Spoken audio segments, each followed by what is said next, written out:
the Christian faith has great utility, not just spiritually speaking, which for me ultimately is the primary purpose, but also sociologically. But I think that many communities underestimate the power of good, healthy, life-giving local churches in their area. They're welcoming and they're generous and they're humble and sincere, and the teaching's helpful and impactful. And even though I don't believe what they believe, I'm allowed it or afforded this grace to belong before I believe. Can you imagine if in every community, in every city, in every country, and not just Europe, the world, we had churches like that were reflecting the nature and person of Christ?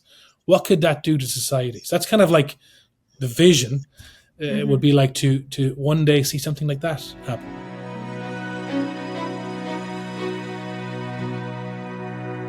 Hello, everyone. Today, my guest is Jamie Corcoran. Jamie is he's a pastor. He's a pastor, and he has a church, the Lighthouse in Dublin, Ireland. And I met him last year in Sweden at a lunch, and I thought he inspired me, and I asked him, and he said he'd talk to me. So he talked to me today, and he is a planter of churches, a builder of communities, I would say. He's was turned to Christ early when he was 16 years old, and so he's devoted his life, and he's really making some headway in spreading the gospel message and trying to make a living church so that people can come back to the church and find, solace, find kindness, find charity, find their way, find friendship. And he's a force. He's a force. So I hope you enjoy this conversation as much as I did. He was a pleasure to talk to. Can you tell us about your personal encounter with Jesus and how it transformed your life? Sure. I actually was 16 years old, Tammy, when I kind of encountered Jesus in a very real and meaningful way. I was raised, like most people in my country, Ireland, as a Roman Catholic in tradition, in inherited faith, but not in practice. In fact, I would have been the person that most people in the classroom would have voted to never become a Jesus follower, Christian type person. I was always in trouble, fighting a lot. There's a lot of stuff that happened at home that led to kind of my behavior being what it was. But by the time I was halfway through secondary school, as we call it here, high school, middle school in the US and Canada, I had broken all sorts of records, but not academic records for detentions, suspensions, complaint slips. Not proud of it, but I'd thrown a sheep's heart at a biology teacher, a table at the math teacher. She wanted to do tables, so I took it literally, and just constantly fighting. So I just found myself in a mess, and I had an argument one day with my mum because she wanted me to do something. So if you're not going to do school, at least get a job. And so I joke about how I went to the one place you go in life for a job if you have no qualification, experience, or motivation, at McDonald's, the Golden Arches, and kind of went in and just said, "Hey, have you got any work?" Not expect anything to happen, and they did. And so I started working there. And a few days later, I bumped into a young lady who is now my wife, and really just felt, I don't know, something about her spirit, her character, her nature that was so interesting to me. And, just began to build a friendship and hoped that she might go out with me. She wasn't interested, unfortunately. And she kept telling me that she was a Jesus follower, which confused me because I'm like, "Well, you mean a Christian?" She's like, "Yes." And I said, "Well, we're all Christians. I mean, I was born here. I was baptized in the church here. It's what we put on our census form every year." But she says, "No, I have an actual relationship with Jesus." And I was like, "What do you mean a relationship? How is it even possible? It sounds so crazy to me." I mean, the closest thing I'd ever seen to people who claimed to have a relationship with Jesus were the people who myself and my friends used to laugh at late night. We watched American God Channel TV stations. We used to, be smoking dope, quite frankly, and making fun of these televangelists, thinking how terrible it was. So I'd never met someone who had an authentic relationship with Jesus, and it completely turned my world upside down. So I kept questioning and pushing back and arguing, and I love philosophy, I love science, I very critical thinker, very suspicious. I often talk with Irish people.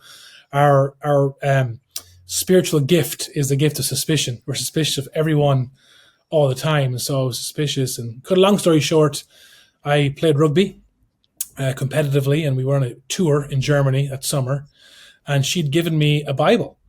And I was like, well, I'm not sure what I do with this. Is this like a good luck charm? If I bring it with me on the plane, will it, guarantee safe passage on the bus? True story. I literally brought it to all of the games, and I found the wall closest to the field where we're going to play and made sure the Bible was touching the wall, hoping that the good energy would emanate out of the book and give us good luck. That's how I understood it. And we actually won the tour, which is great. And the last night we're celebrating, going crazy. I can imagine like 60, 16, 17-year-old Irish boys on tour. It was chaos. And I was like, man, this is what life's all about. We've won, total freedom, all this kind of stuff. But I just felt like, if this is it, then why do I feel like we're lacking something? We've won, we're popular. And so I found myself that night in the hotel room. I opened that Bible. I didn't read a verse. I don't know exactly where I opened. I just found myself opening the Bible. I just said, God, basically I said, God, if you're there, show yourself. I mean, I again, in our tradition, it's like there's not many flexible prayers. They're all kind of rote prayers. So how do you pray? I don't know how one prays. So I just kind of said from the honesty of my heart, God, if you're a man, show yourself. And in a real sense, it was a proverbial Hail Mary, because, it was a half-hearted prayer to a God I didn't even believe existed, expecting nothing to happen. And God answered that prayer, Tammy. I really felt his presence fill that room. And it was awesome. Right away. It was like, and it caught me off guard because I didn't expect anything to happen. And my first response wasn't like, praise the Lord or, thank God or whatever, Christian jargon people use. I was like, oh no, this is not good. Because if this is happening, then this changes everything. And so my life was turned upside down. I came back to Ireland and went back to that friend's house, Ludmila, who's now my wife. Her and her family had come from Brazil as missionaries and said, listen, I had this crazy encounter. I don't know what to do with it. What should I do? And she said, well, you just surrender your life to Jesus. I said, well, okay. And so we prayed right in the hallway of our house. Literally, I came straight from the airport to our house, in the hallway of our house. Got down on my knees. And I said, okay, Jesus, I'm ready to surrender. And again, I didn't know what would happen or expect it to happen, but my life was, some people it's a journey, it's a process of transformation. For me, it was immediate, like immediately just stuff broke off of me. And I think it was a month later, we were playing another rugby game against a rival team of ours, kind of a very posh college team. So there's a rivalry. We were a town, working class, middle class town there. And in the game, this guy did something, and so I hit him, and I knocked him out, and I got red carded. And of course, I had this legendary status with my team, but I found myself in the sideline for the first time feeling remorse, guilt. And I was texting my friend at the time, back in cellular phones had just come out, so it was Nokia 3310, and I just said, "What's happened to me? Like, are you drugging me? Like, I feel remorse." And she said, that's the Holy Spirit living within you. That's conviction, because what you did wasn't good. And I thought, I've never felt this before. I mean, he deserved it. And so I found myself going into the dressing room after the game and apologizing to him. And it's like, that's when I knew, oh my goodness, something's changed within me. I'm not undergoing behavior modification. No one's telling me what to do. Something's fundamentally being reshaped and reformed from within me, and it's working itself out into my life. And so that was August. So July I was in Germany. August this game happened. September I go back to school, and I was in school maybe 2.5 weeks, and the principal phoned my parents, and he wanted to know where had I been institutionalized that summer, what medication was I on, should they be concerned? And they're like, we don't know what's going on. Apparently he's found Jesus. We all think he's lost his mind. And that's how real it was. It just was like that. And I managed to go back to school, graduate, finish school, which was a testimony in of itself. And then once I graduated, I wanted to go and, play rugby in university and study psychology or philosophy, something like that. And I felt a real vocation, a real call to go help others experience what you've experienced. So I decided to give up my grant and go to a private theology college and study theology, and ended up where I am now. So that's it in a nutshell. So much for your plans, huh? So much for my plans. You can say that again. That's a great story. It's as if God brought you this woman, this young woman, and of course you would notice her, right? Of course you would. Yes, So of he course. brought you someone that there was no way you were going to not attend to this message, like right there. And then also, when you had this encounter, she was there to go to again, right? Because you had someone there who could you could relate to, and that you felt and you trusted. It's amazing the way it was set up. I'm not saying you set it up. It's just the the events and how they unfold. When you're in God's will, the way things unfold it's right. It's Yeah. just right and just. It's not always good. I mean, it's not always what you want. It's not what you want in particular, but it's right and it's just. So we had Absolutely. you had to leave a lot behind of yourself, right? It's choices. I mean, in theological terms, we'd call it the sovereignty of God, that he has a plan.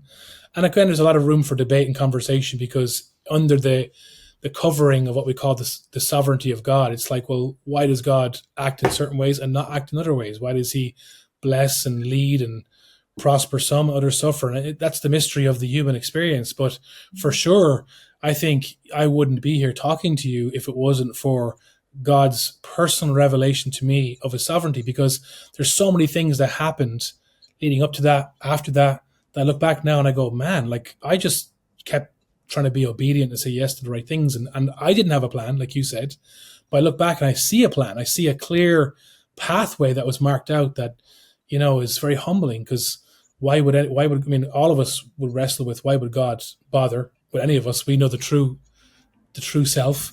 But God in his mercy and kindness has a plan and purpose. My wife's parents, they, had never left Brazil. They're from Brazil originally, so married a Latina, which is interesting. And he was successful in his own right, middle-class guy. He was in his mid-40s, had been a professional musician for years, had his own business, everything was going well. And he kind of had an experience when he was a teenager too, but never really attended to it, to use your vocabulary, but felt this urge to go back to church in his 40s, did. And anyway, long story short, he felt a real prompting to become a missionary, to sell everything he had. And when he asked God, where should I go? God said, Ireland, which I keep telling him, you should have said no. I mean, you leave Brazil for Ireland, and of course, never had a passport, never spoke a word of English, never left his country, but just felt it was a God thing and just did it. And he's not, my father-in-law, he's a brilliant man, but he's a risk-adverse man. He does, it's not in his nature. This was like a real defining moment. And so when I met her family and thought, wow, Christians still do radical things. Like, Christianity isn't just a half hour on a Sunday. Christianity is people actually trying to affect the world in a way that reminds people tangibly, through their sacrifice, of the love of Christ and the power of Christ. That really messed with me, because wow, that's not how I understood it. And then seeing the faithfulness of God in their life was one of the things that inspired me so much in my path. When I did graduate from high school, I decided, well, before this woman gets smart about me, I better marry her. So we got married. We got married when we were 18, and I was offered a kind of a pastorate when I was 21, which I took. So by the time I was 21, I was married, had a kid, and was now leading a congregation of people in a country where Ireland, many sociologists have labeled Ireland the fastest secularizing nation in the world. What took, nations like Canada and Germany and France decades, Ireland's done in a decade. We're just in a whole, mess in terms of our own identity as a nation. And so people just, ran away from church, ran away from God. And over here, in a lot of countries, it's maybe you're not celebrated, but you're tolerated for being a person of faith. Like, it's like, oh, that's good for you. Here it's almost like, did you say you were Irish? Like, yes. How dare you? How could you be one of us, but also believe in this stuff? Like, we're beyond this. That's our grandparents' thing. We've evolved past our need for God. And so it was tough, but I really believe that the sovereignty of God would have it that, God loves the Irish people and the people of Europe. That's how our conversation started a year ago. And if I can use my life in a way to remind people or show people the tangible mercy and grace and love of God, then what higher calling could one possibly have? And so 19 years later, here we are. Mm-hmm. So, your vision of what was the next right thing to do, you advocated for new life-giving churches. Can you tell me more about that, what that means, and how you think that would impact the communities that they would be planted in? Of course. And obviously, I'm really excited about the conversations that are happening now. 20 years ago, when I started, these conversations didn't exist. This idea that, the Christian faith has great utility, not just spiritually speaking, which for me ultimately is the primary purpose, but also sociologically. Europe and its ascendance and the impact it had in the Americas exporting the good over there is largely because of the Judeo-Christo worldview in which these nations were founded. And what we're seeing is in this current experiment, and we drift away from those things, then things begin to crop up that maybe are not desirable. So that's exciting that there's room now, at least more room than there used to be for conversations. For me, as a practitioner on the ground, it's very clear that although there's been abuses in the organized church, there's abuses in any kind of organization of scale, whether it's a bank, a church, a hospital, wherever human beings of scale and power and money, there's always inherent corruption. That's just the sad reality of human nature. And the church is not exempt from that. And so although there have been scandals and corruptions and so on and so forth, still fundamentally on the ground, the local church has led to so much good. It's been a force of good and transformation for so long in so many countries. And you think about my country, our great patron saint is St. Patrick, which many of the listeners and viewers may not know that Patrick, in fact, was not even Irish. Patrick is a Welshman. We kind of keep that on the QT and the low. Patrick was actually his name was actually Maewyn Succat, and he was, believe it or not, human trafficked by Irish raiders from Wales to Ireland, sold into slavery, and spent a period of time as a shepherd. And there's a whole story of his own conversion at 16 also. And he felt God say to him, head south, there's going to be a boat waiting for you. He did. He made it back to his family, decided to give his life to ministry, studied, and then had this crazy dream that he felt that he was being called back to the Irish people, which was basically a death wish. But he obeyed and he did, and that led to one of the greatest spiritual awakenings in the world's history, but obviously Ireland's. But in the aftermath of that, his life and time in Ireland, thousands of new churches were opened up, and they weren't religious institutions. They were places of community and transformation. Patrick wasn't trying to build an empire. He was trying to get people to see or experience, or at least have the opportunity to hear the good news about Jesus. And so, after Patrick's time came to an end, there was hundreds, perhaps even thousands of people that left Ireland's shores to go into Europe and the world and start new life-giving churches. And that led to a whole move of transformation that wasn't just spiritual, it's also literal, because obviously think about the 6th, 7th, 8th, 9th, even 10th century. Europe was largely illiterate because of the sacking of Rome, the Visigoths, all this kind of stuff. And when Irish monks were sent out, they had this belief that people should be able to read, people should have the ability to read the word for themselves. So not only were they evangelizing, but they actually were teaching people to read. And it wasn't just the Bible, it was also poetry and history and philosophy and other things. So there's a great book written by a secular historian called Thomas Cahill. The book is called How the Irish Saved Civilization. He's not coming at it from a spiritual point of view, but actually from a sociological point of view, that for 600 years, Irish missionaries have been sent out into European countries, not just to spread the good news, but also to educate and teach people to read and write and all these different things. So all that to say this, I believe that you fast forward the clock 2,000 years, and there are many problems facing our world, especially us here in the European side of things. And there's many levels we need to tend to. Education, universities, of course, are one of the most important ones. But I think that many communities underestimate the power of good, healthy, life-giving local churches in their area, and how they can bring so much good to an area. Um, and I'm an advocate for, we need all of the above, and we need to recognize, how for many reasons, whether it's helping people who are in domestic abuse situations, whether it's kids who have no place of belonging or community, and the messaging they're getting is all negative, whether it be, just a play, like when someone comes to the end of themselves, where do you go for hope and redemption? Yeah. Like we need local churches. That's my argument. We need thousands of local churches, and we need new ones. And the term life giving, I suppose, is an insider term in my world. And what it means is, well, it's quite obvious. There's things that are life sucking.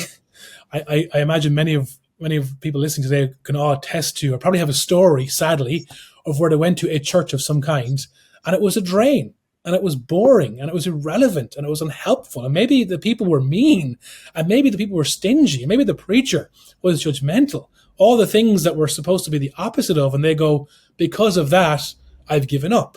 Well, let's categorize that experience as like life draining, life sucking. What could the opposite be? Well, the opposite might be you go to a local church and they're welcoming, and they're generous, and they're humble and sincere, and the teaching's helpful and impactful. And even though I don't believe what they believe, I'm allowed it or afforded this grace to belong before I believe. And my kids like it here, and there's help for me and my spouse, and whatever. And it's like, can you imagine if in every community, in every city, in every country, and not just Europe, the world, we had churches like that were reflecting the nature and person of Christ?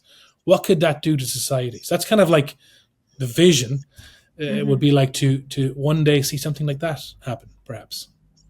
So you said that we went to Iceland. We went to Iceland, and they said that Iceland was inhabited by the Irish monks first.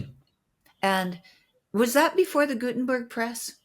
Where Oh the yeah, monks went out? Yeah. So, yeah. people talk about how Protestantism, because that was around the uh, Gutenberg press, that was what spread Christianity around the world. But the Irish monks, that was before all of that. Oh yeah. I mean, you're talking about the sixth, seventh centuries, fifth, sixth, seventh centuries, and you're talking about the time. Obviously, most of Europe, like I said, was Dark Ages and whatever. But Irish monks were going everywhere. In fact, a British historian by the name of Tim Severin, he actually believes that the first European to land in the Americas was one of Patrick's followers, a guy we call him St. Brendan the Navigator. And in fact, this will make you chuckle, Tammy, they believe he landed in Newfoundland, Canada, in the 6th century.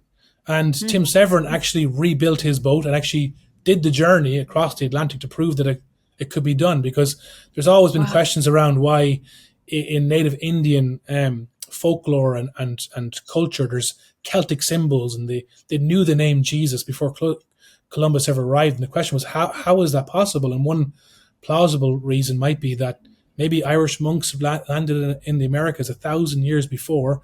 They wouldn't have propagated, wouldn't have married, wouldn't have kids, so there's no record of history. But we know that there was people who were sent off the West Coast who just basically said, God's call is west, and if it's his will that we perish, so be it. If not, we land, we'll share the good news. And perhaps that's a real thing. So that's 1,000 years before the Reformation, the Gutenberg press, or any of those kind of things. So it's quite interesting.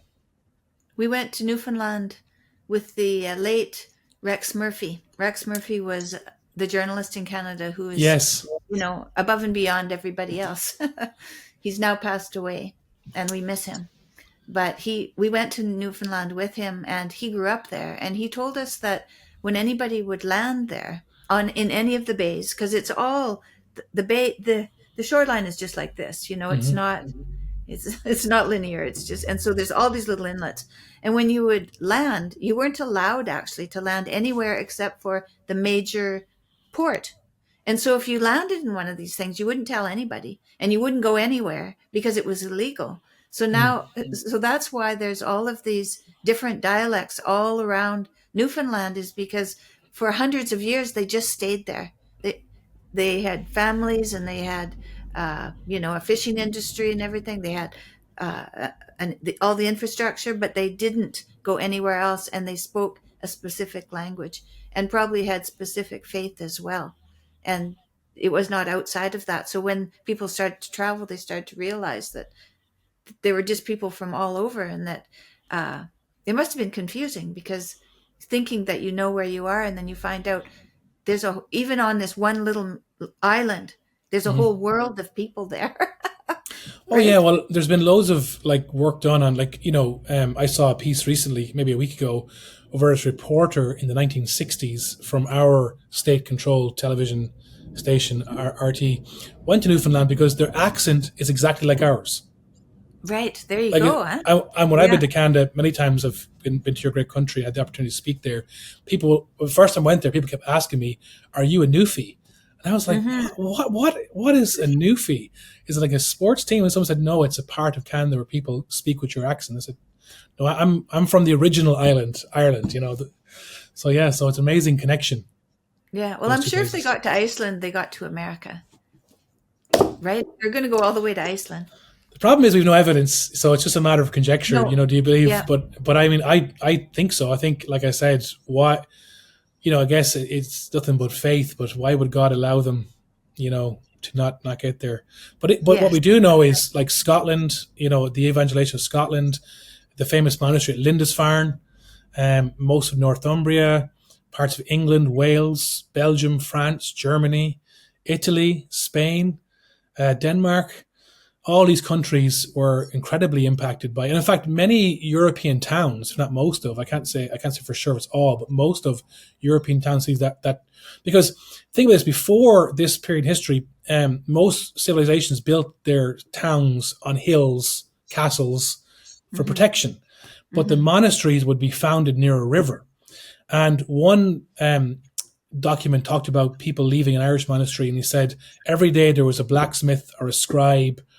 In other words, it wasn't, monks that were leaving, it was people with skills, with trades, and they'd go to a particular place and create a community that outsiders and misfits could belong to. And in that community, share the transformative work of Christ. And many towns and villages and cities now in Europe owe their origins to what was a monastic, usually a Celtic monastic settlement.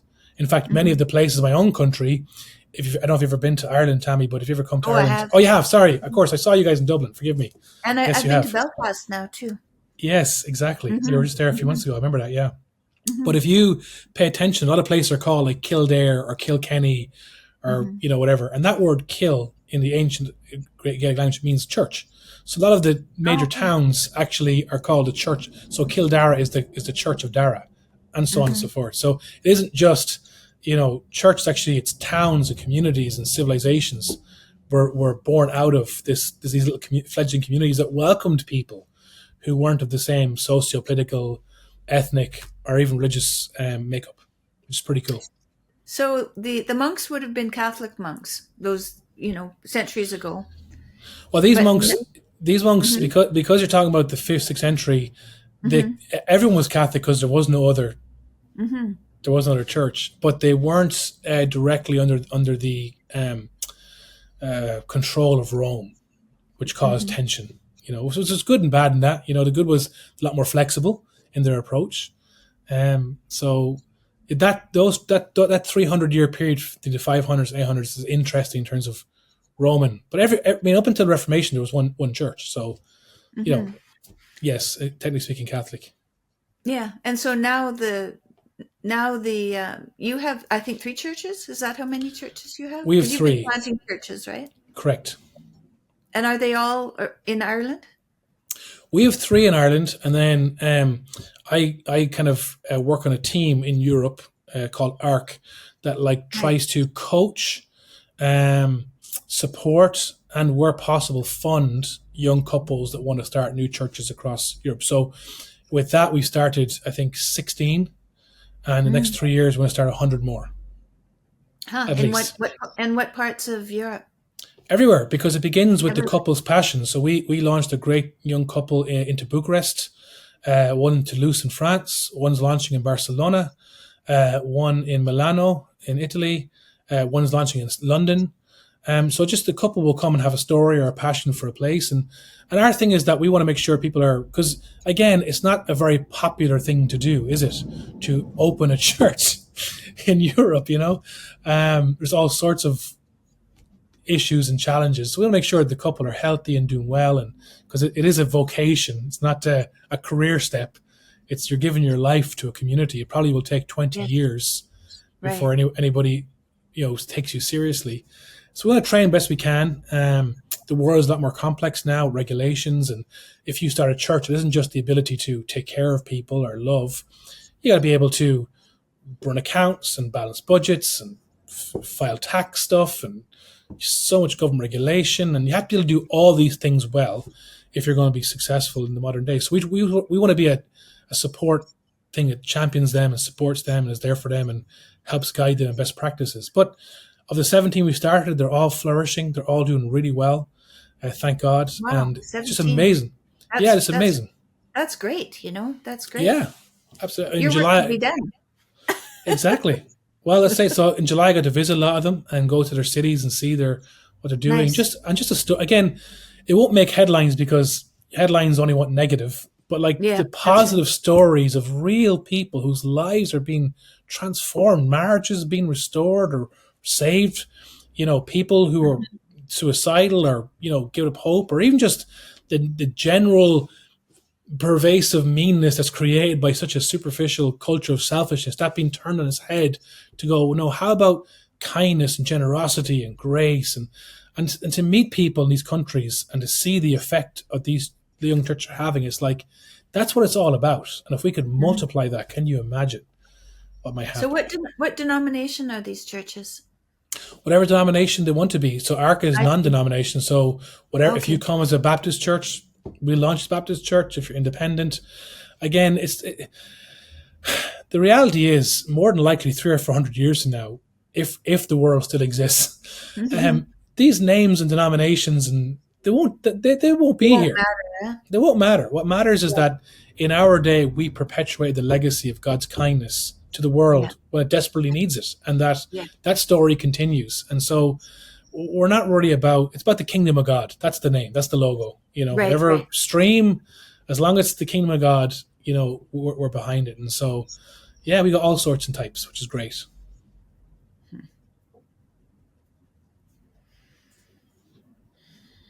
So, how do you relate to someone? How do you relate to, say, you go into a new vicinity and you want to plant a church, but there's no reception there. So you're dealing with people who are atheist.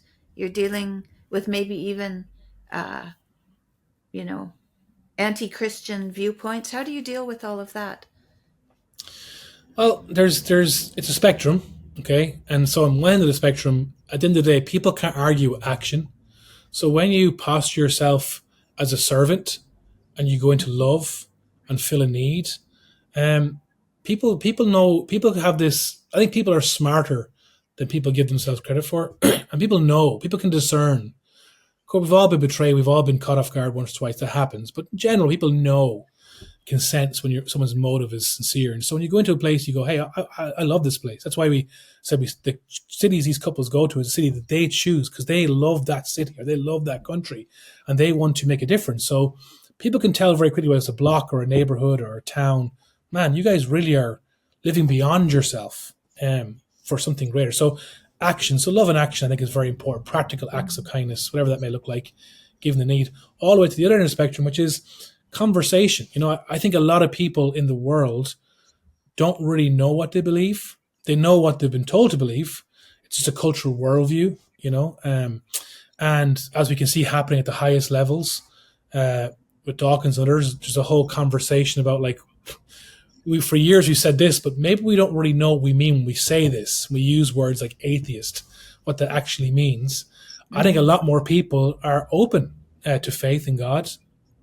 They just have this preconceived prejudice that they don't want to embrace an organized authoritarian system. And so the question is, well, look, whenever something scales, there's a requirement for systematization. Like if you launch a successful business that becomes an Amazon or a Walmart or Google, you're going to need to systematize, and as it scales up, that's just the nature of growth. But at its core, Amazon is a system that delivers goods to your house. At its core, what the church is about is human beings experience the redemptive power of the love of Christ. And so if we can keep our focus on that and not cover up or excuse the bad, because the bad is there, everyone can see it, and we should admit it. And when is the case that it's our responsibility, apologize and do our utmost, take responsibility and learn and move forward. So what I'm saying is that in the conversational sphere, I'm noticing a shift where people are like open to something that isn't authoritarian, it isn't judgmental, it isn't telling people what to do. It's just asking people questions. Like a great question is, what is it about Jesus that you couldn't embrace? I mean, I understand church or a bishop or a pastor or whatever, our denomination, but like, let's talk about Jesus, let's talk about the first followers and what they did that made this thing so impactful and actually perpetuated to say, like, let's get back to the core things. And a lot of people, I think, are themselves surprised when they realize, wow, I didn't have as many pushbacks as I thought I did. I say this way, I say people haven't rejected the gospel. They just haven't heard it.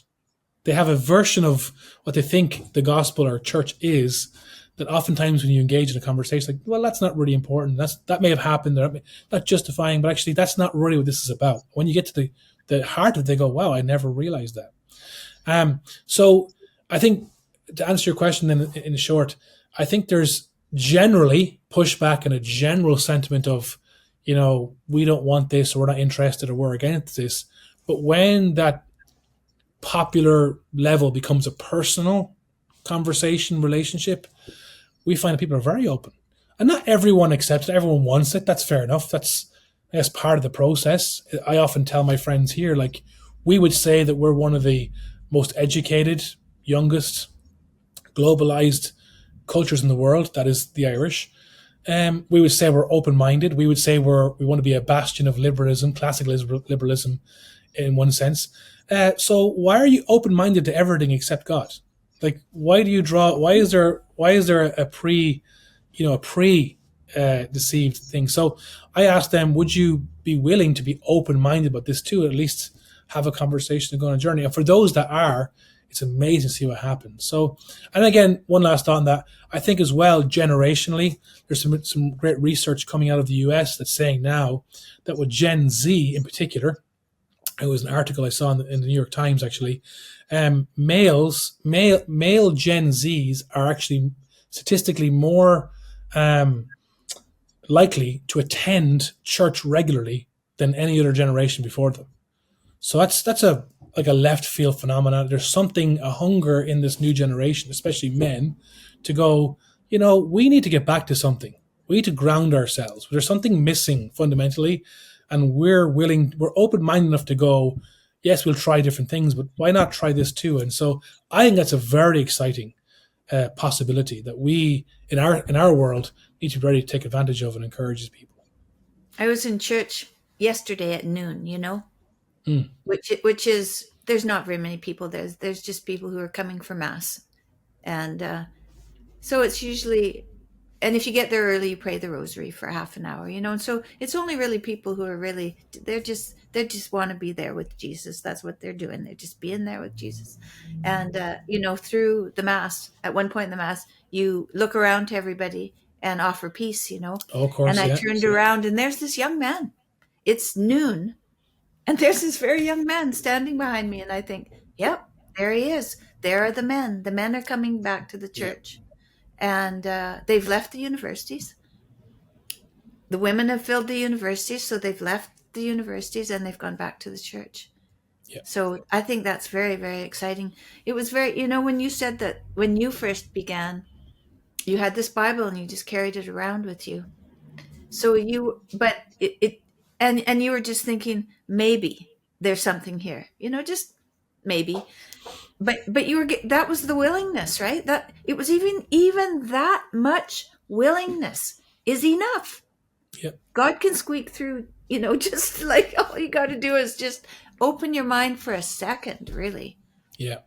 Well, it's the thing. I was so anti-Christ. I was a drummer in a rock band, Metallica, Iron Maiden, Marilyn Manson, I mean, I was obnoxious, and not that I'm smartest, but I was smart enough to be able to hold my own in an argument. So I like to go toe to toe with people, and I saw how in a moment the love of God completely transformed me and humbled me. And that gives me courage that I never judge someone by the uh, the facade that they're putting up to me, because I don't know if that's the real person. I don't know if it's a defense mechanism. I know for me, because of what was going on in my home and the brokenness that was happening there, that a lot of this was just a persona I had created to survive in a Mm-hmm. working class, place where if you couldn't defend yourself, you were mincemeat. Right. But in my heart, my parents taught me many good things, and one was don't be judgmental and be open minded. Give people always afford someone the benefit of the doubt. So despite all that bravado, like heart of hearts, like there was a longing. I can remember many nights. Another band I used to love dearly was Nirvana, and Mm-hmm. a true story. I used to have a 6 foot long poster of Kurt Cobain on my ceiling with the quote, "I hate myself and want to die." It's always a great thing to positive reinforce every night before you sleep. And many nights I'd look at that poster and go like, surely there's more. Surely that's not the answer. Nihilism and self-destruction. Surely there's more. Even though I'm if I was to be diagnosed or to be assessed, you see all the behavior, destruction, destruction, destruction. Yet my friends would know me as being someone who was loyal and courageous and so on. But in my heart of hearts, like surely there's more than just this. And so there was an openness. And I think people, because they're not thinking spiritually, underestimate the power of God's presence. Mm-hmm. That He sees them when no one else sees them. And that can be pushed towards the bad, like, oh, God's out there. I always tell people, like, we have this picture of God being like the Wizard of Oz, behind the curtains, a mean old man working the levers. Like, that's not the picture of the Father that I have. God sees us in a compassionate, benevolent sense, and He's faithful enough to answer the prayers that we don't even realize we're praying. The Mm-hmm. cries for help at night when no one's watching. And that's an incredibly exciting, incredibly powerful thing, because it's like the sovereignty of God, go back to the beginning, opens up opportunities. And I can look back now and I can see there was at least 3 or 4 opportunities in my lifetime before I bumped into this beautiful young woman that's now my wife, where I was somehow randomly at a conversation or a place where that was a moment I could have, at that point, opened up my heart, but I didn't. I rejected it. I shut it down. I wasn't ready, or whatever. But like you said, it was one moment of openness to say, well, I'll give it a shot. Like, what's the worst that could happen? I've tried everything else. And boom, here we are. So I think people should be encouraged that maybe they're not as alone as they think they are. And, Mm-hmm. God's word tells us that God is as close to us as a breath. Mm-hmm. One prayer, and so, I would encourage anyone who finds himself in the place that I was, broken, lost, hurting, you're not alone. And maybe God's closer than you think He is. Mm-hmm. I think so. I have an Al-Anon group. I set up a meeting. My sister's in it, my sister-in-law, my old friends, uh, and their marriages weren't going well. Now they're going fine. You Wow. know, Yeah. and because God, He comes right through the computer. We meet on Zoom, and Yeah. there He is. There's nothing that you can. It doesn't matter where you're asking from. He's there, right? It doesn't matter. Exactly. But Yeah. also the practical side that, like you said, like one of the things I tell young couples all the time is that our culture, because it's so materially driven, so much energy is spent on the wedding day. In Ireland, the average age of marriage, the last time I checked, was like 37. Yeah. Wow. So people Mm-hmm. will, have graduated college, be in some position of management in their career, cohabit, own a house, have a dog, and then decide, well, look, we've already done everything else. Now let's just seal the deal. Yeah. And when it comes to that time, they'll spend 2 years sometimes saving, planning.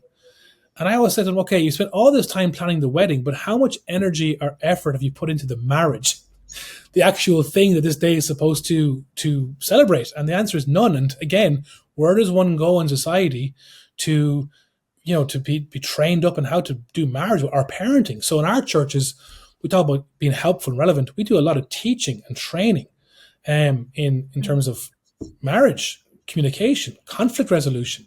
Ireland is a country, like most of the world right now, with rapid immigration. So a lot of people like myself are marrying interculturally. So it's like, okay, that adds in dynamics, as an Irishman marries a Brazilian, like there's not just the usual family of origin stuff, but also, just culture and parenting. It's a huge challenge right now, because especially in our world, the Western world, so many parents are trying to be their kids' friends at the expense of their parents. And it's like, well, okay, it's a noble thing to want to be your kid's friend, but someone has to parent your children. That involves boundaries and discipline and, you know, technology and all these things. And again, we see our utility in society being a place that can help encourage and support people in those areas. And I don't do as many weddings as I used to, but if a couple ask me to marry them, I'll often say, well, I will on one condition.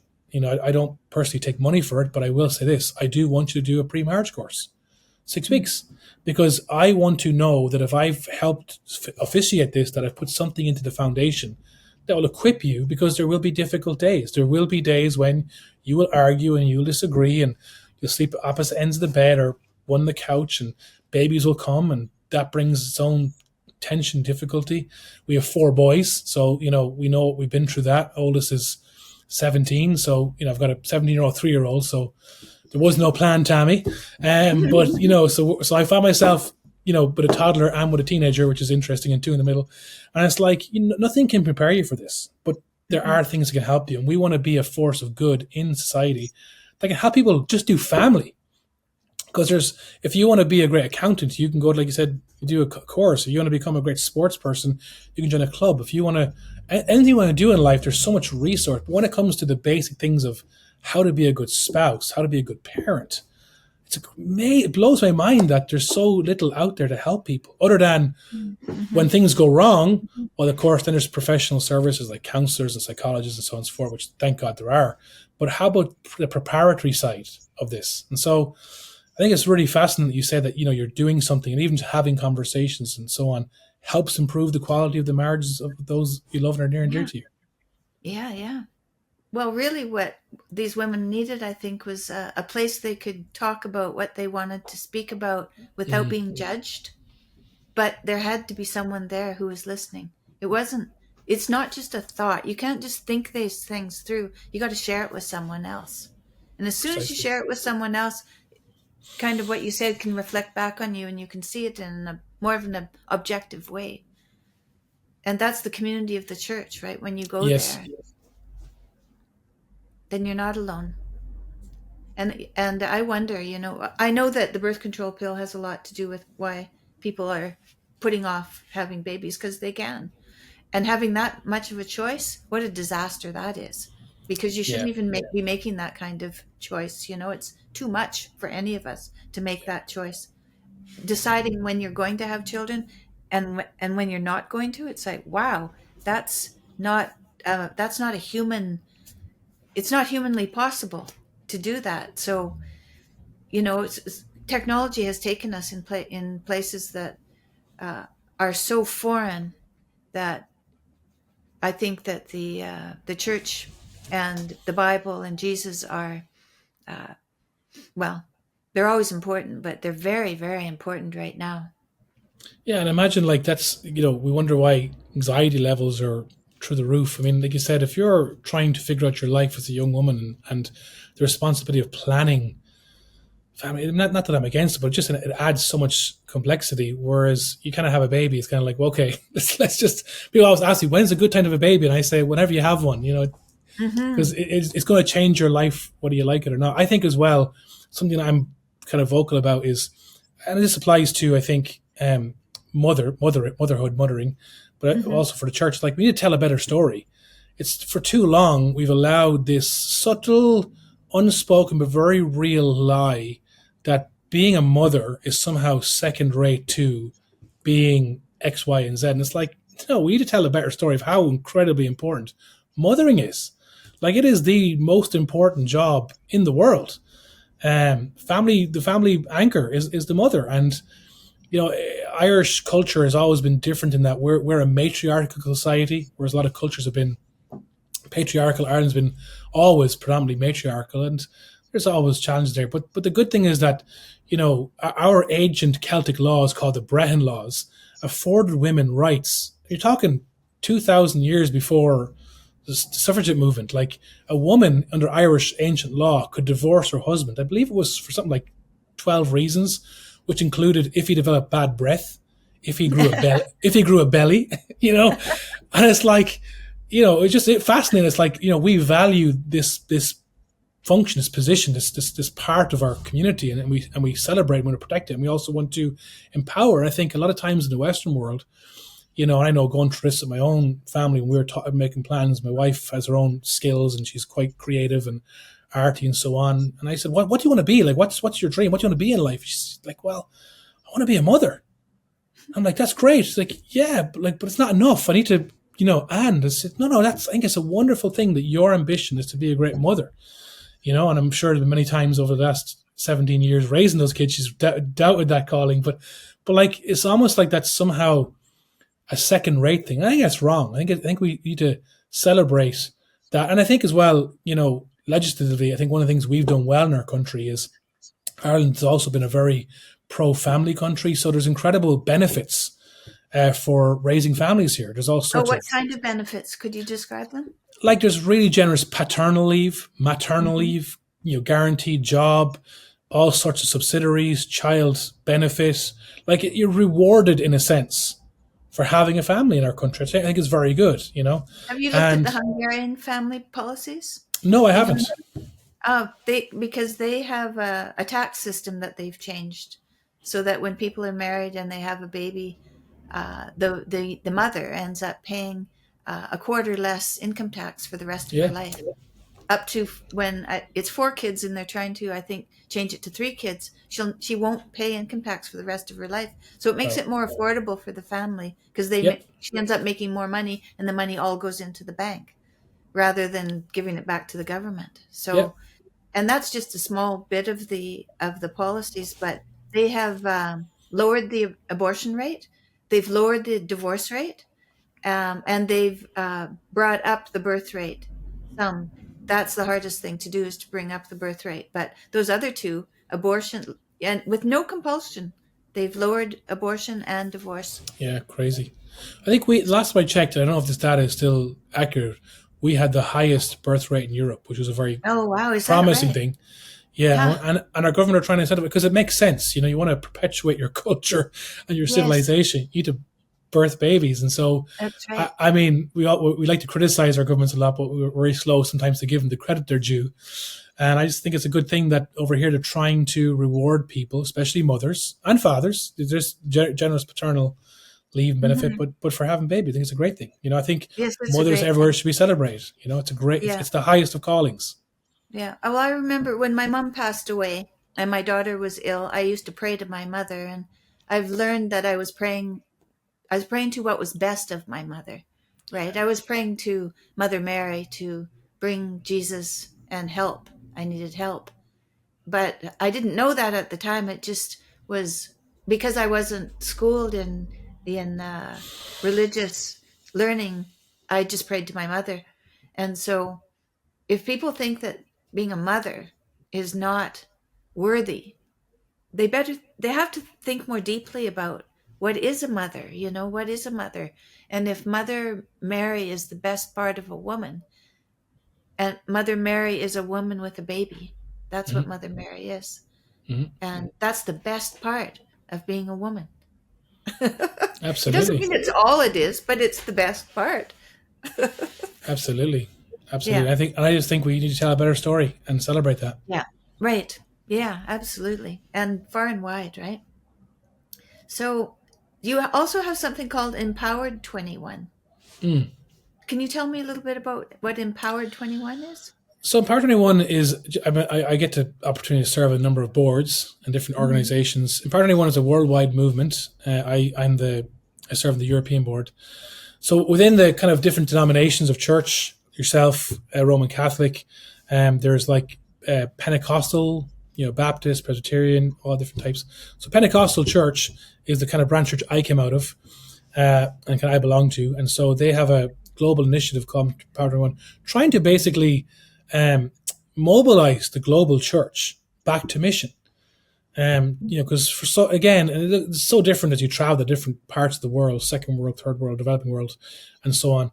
But like, in the first world, it's kind of been like batten down the hatches and hold on for dear life, as the storm rages above us. And it's like we're never called to hide in bunkers or to create a holy huddle, the frozen chosen, as I call them. We're called to be out there and a force of good. And the church has always existed, and Christianity's always flourished when the world was in its most difficult. Because, as one author said recently, I quoted him, he actually was a secular historian, Oxford professor, and he was trying to figure out scientifically, how did this thing called Christianity go from 11 crazy, uneducated fishermen who followed a dead guy to transforming the world? And his conclusion was that basically the Christians outthought, outlived, and outdied every civilization which they existed. And that's what a wonderful thought, wonderful quote from a critique of our faith, that, at the end of the day, that's what we do. We're not going to fall into the trap of small-mindedness and prejudices and all that stuff. We're going to think higher because God calls us to higher thinking. We're going to live lives that are rich and meaningful and generous and kind and all the things that represent Christ. And we are willing to die for what we believe in. It's not a joke. It's a faith. It's not something I go to. It's something I'm a part of. It's something that's a part of me. And, and that sometimes, in a very dramatic sense may mean, which happens, by the way, every day in the world, in certain parts where Christians are being killed for their faith. And we don't talk enough about that too, that people are literally being persecuted. I mean, if it was a different kind of faith, it'd be all the news, but it seems like no one really cares if a Christian. But every day, Christians are being killed, massacres in Nigeria, India, Pakistan, for their faith. Nothing more than that, which is crazy. But in our burning the churches in Canada, I think there's been 100 churches burned. Yes, exactly, absolutely, which is crazy, And they never catch anybody. They catch somebody if they burn down just a commercial building of some sort, but they don't catch the people who burn down the churches for some reason. I don't know why that is. Well, we can speculate. Probably have a good idea of why, but conversation the other day. But the bottom line is that's the extreme. But on the other end, sometimes dying is dying to yourself. Like for me, like you said, I had my own selfish dreams and aspirations of what I wanted to do, and they weren't bad, they weren't wrong, just were selfish. And I felt in a real sense God has something else for me, which meant dying to myself, saying, I'm not going to do what I want to do because I'm going to trust this has greater purpose and utility in the world, which it clearly has all these years later. I mean, we have a big team here at Lighthouse, and I sit around this table and see so many of these young men and women whose lives have been transformed. Like, they're not just people who work here or help here. They are living evidence of the very thing I'm talking about. They have had their lives transformed, and now they've devoted themselves to helping others experience the thing, which is a wonderfully exciting place to work and very humbling. But, that requires us dying to ourselves. And I think a lot of times, and again, I'm no expert, but I think a lot of times what happens with people is they become so overwhelmed internally because all of their focus is on themselves. It's just themselves, my problems, my issues, me. And it's like, well, there's there's some obviously real case, need real help. And I'm very conscious of that. But sometimes for some people, it's like, here's your course of recovery. Love your neighbor as yourself. Yeah, that makes it. And as soon as you find yourself worrying about yourself or even worrying about other people, if you can just catch yourself doing that and then notice what the next right thing is to do to be helpful, all those fears go away. As soon as you put yourself out there to do a good deed going for your neighbor, then all your worries and self-criticism and everything just go away. Of course, or at least they're put aside because they're not in the spotlight. For a moment. Yeah. Even for a moment, they go away. It's not like they don't come back. They do. But, because it's practice. Yeah, you had to put the Bible in many different places when you first got it, right? It wasn't just once. It was a practice. Yeah. Every day, And, right. and people have this idea that reading the Bible is like, I don't know, some kind of religious rite of passage or something. But actually, for me, it's like, it's the source. Like every day, there's amazing technology. I don't know if your listeners or viewers know this. It's free. It's called the Bible app by YouVersion. It's amazing. And you can download the app, and more than just having the Bible, there's actually plans. You can go in and say, you know what, I want to plan for my marriage. I'm struggling, or plan for college or stress or whatever, depression. It's amazing. And it'll curate passages that pertain to Oh, that wow. issue. And sometimes there's a commentary, a daily thing that you do. It's like 5 Yeah. minutes. It's so helpful. Oh, that And sounds great. yeah, and I really recommend anyone who's interested should do that. And so what happens is the word is a living thing, and it speaks to us in a real way, and prepares us for life. And sometimes we think the issue is such, and then the word will say, no, the issue is this. Like sometimes I think it's, oh, I have this meeting today and I have this mean person to deal with. It's like I'm projecting that's the issue, and then I'll be in the word and I'll talk about forgiveness or kindness. And I'm going, no, this is the issue, not me. This is the issue. And it's like, okay, maybe it is me, Maybe a little kindness might help. exactly. Which is again very exciting because people are so consumed by this need to develop and self-help and get better. And it's like, man, the Bible, commit yourself to read the Bible in 90 days. You will get better. There's a very well-known speaker, a guy called Andy Stanley, and he says this: Jesus not only makes you not only makes your life better, but he also makes you better at life. So there's benefit for you, but he also makes you a better person to live with and do life with, because he's Yes, changing you. absolutely. Oh, my life has changed dramatically since I had a personal encounter in 2019. It wasn't very long ago. I was very headstrong for a very long time. Yes. I almost managed it for my whole life. But it did almost take my whole life because it almost killed me. But Yes. man, oh man, my life since then, it's just all about mission. It's just been all about mission. And I can't think of anything else. I used to wonder, I like to make art and what I would be. And I was going, what do I want to draw? What do I want to paint? And now I think, oh, I know what it is. It's biblical. It's icons. It's everything about, it could be nature as well, but it's been nature for a very long time, and it was not enough. I think it has to be very scripturally based. Yeah. It's so deep. Yeah. That's why, like, I try to remind our young people here, like, our cultural moment, it's ours, so it's real to us because it's the only cultural moment we're going to have. It's our lifespan. But, in the grand scheme of things, I'm a big fan of history. It's like I said, 100, 200, 300 years from now, more than likely, the flags, the nations, the anthems, the languages we speak probably won't be here, which I know blows our mind. People go, oh, that sounds preposterous. What can you base it on? All of human history. And when you think of that, you go, wow, like the fact that, to think about the election coming up, as it's been recorded and all the tension that's causing, it's like all these things will pass away. All the cultures, nations, flags, kingdoms pass away, but the word will still be here.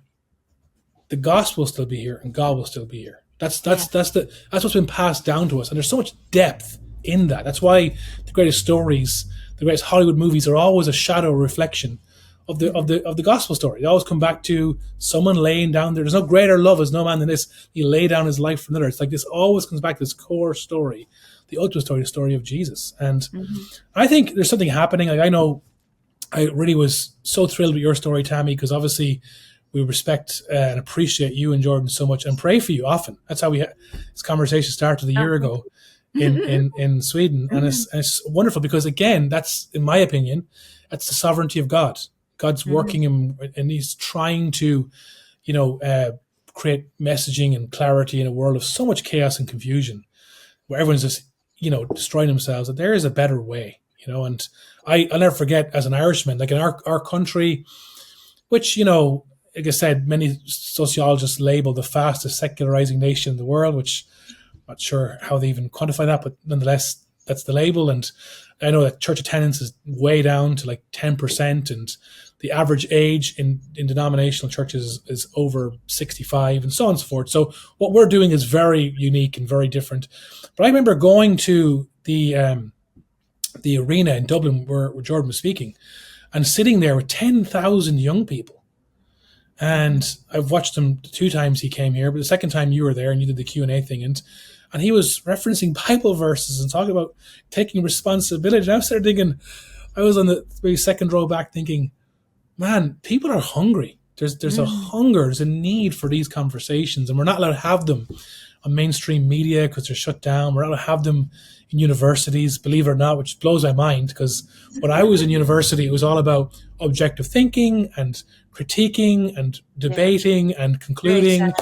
And now it seems like it's all gone, which was sad for me because I didn't enjoy school, but I loved that part of it, the Right. wrestling and the working through and so on. I used to love the debates. So it's sad to me that you can't have those conversations at university. So, but people paid money, good money, and traveled to sit there and listen to you and Dr. Peterson speak for 3 hours. And it's like, man, there's something deep, that depth you're talking about in your desire to create and craft. There's something deep in the hearts of men that, it's not being answered. And for me, I see that as there's a fundamental need to reconnect with the Creator, and these conversations, I think, are helpful for at least framing the questions, not necessarily giving the answers, but at least helping people ask the right questions. That's why I think, going back to your point, I think about good art, whether it's just hobbyist stuff, sketching yourself, or some masterpiece. Myself and wife were at an event in Amsterdam recently, and I went to the Rijksmuseum and spent the day with her walking around looking at these wonderful paintings. Like, there's such depth. But when you see something that captures the biblical story, it's like, man, there's so much depth, and it makes me want to ask questions that hopefully lead to right answers. So I think it's so important what you guys are doing. I'm so grateful for that. Well, I'm grateful to you coming. When we had lunch together, I thought, I want to ask Jamie to come on my podcast. Took me a little bit of courage to ask you, but I did, and I'm glad you did. And you said yes. So I'm really grateful to you just for taking the time out today and speaking with me. It's been really lovely, and I hope. We'll be over in Ireland again soon, I imagine, because Jord has a new book, and yes, it's beginning. It's beginning again. The tour is beginning again, so we'll be around, and we'll be in touch, because all these people that we've been touched by, and you being one of them, it gives us the courage to continue. Yeah. So. Well, it's very important work, so please continue. Absolutely. There's nothing else to do. Right? There's nothing else to do.